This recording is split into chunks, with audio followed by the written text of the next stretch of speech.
Kim Chu nangunguna sa botohan para sa Outstanding Asian Star sa Seoul International Drama Awards 2024. Isa lamang si Kim Chu sa mga nominado sa Seoul International Drama Awards 2024. Talagang todo-todo ang pagboto ng mga fans ni Kim para masungkit nito ang Outstanding Asian Star.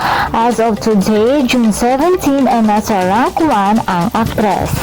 Pangalawa naman at umahabol sa rank 1 ang aktres na si Nadine Lustre, na kung saan ay todo-todo din ang suporta ng mga fans sa kanya.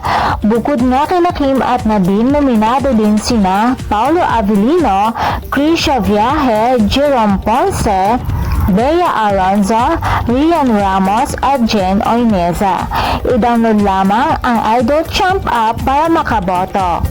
Tatapos ang botohan sa July 14, 2024, medyo matagal pa ito, kaya naman pwede pang humabol ang inyong mga iniidolo.